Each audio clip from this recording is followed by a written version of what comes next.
prej këshillave që ka dhënë djalit tij që ne i pam disa sa është përmend në Kur'an, janë edhe këto. O birim, ruaju e mos e shoqëro të keqin, sepse ai është si shpata. Pamjen e ka të bukur, por gjurmët ose pasojat i ka të këqija. Vërtet, njerëzit kanë shumë pasion edhe pas armëve. Duken të hjeshme, i blejnë shtrejt, i reklamojnë njëri me tjetrin, qofshin ato armë të ftohta apo armë të zjarrit. Ai i thot, Lukmani thot, mos u shoqëro me njerëzit e këqij, sepse njerëzit e këqij shpesh mund të kenë nga pamja tyre jashtme joshje. Mund të kenë nga pamja tyre jashtme një magnet cilët duket se pse të mos e shoqëroj këtë, po ky sa njeri i mirë është, ky sa i arritur është, etj. Por në fakt, ashtu sikur thot Lukmani më porzin për djalin e tij, thot ata janë sikur shpata. Vizdojnë, vezullojnë pra.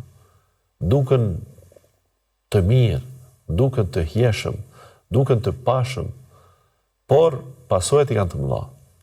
Gjurmët, plagët që i shkakton ajo armë, nuk janë vetëm të individit të i cili përfundon plumbje ose arma, pra që derdhë gjaku i tij, por është edhe tek pasarësit e tij, është edhe tek familjarët e tij.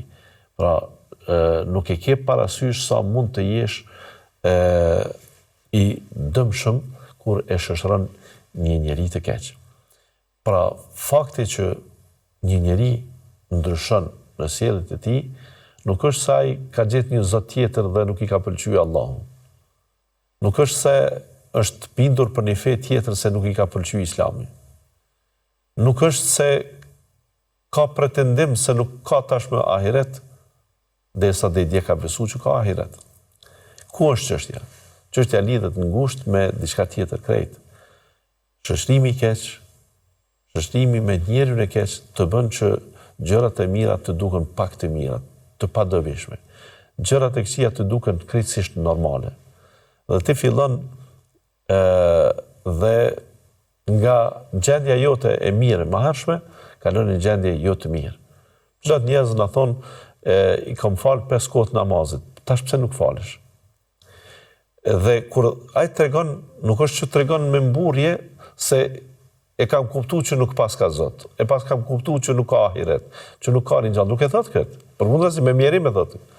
Por s'ke nevojë ta pyesësh shumë se çka ndodhi, pse ti ke lënë namazin, ky njeri është shoqëruar me njerëz që ata vetë nuk janë falë. Një ditë edhe e kanë bullizuar ti akoma falesh, ti edhe të ftoft falesh, ti edhe në këto klimë edhe në këtë kallaballok kërkon që të ndalet makinat dhe ne të falemi, ti mendon që kështu edhe ti ja mendon që me namaz arrim pasuri, etj. Derisa ky e humb atë që do të ishte e nevojshme mos ta humb kurrë, pra e humb namazin.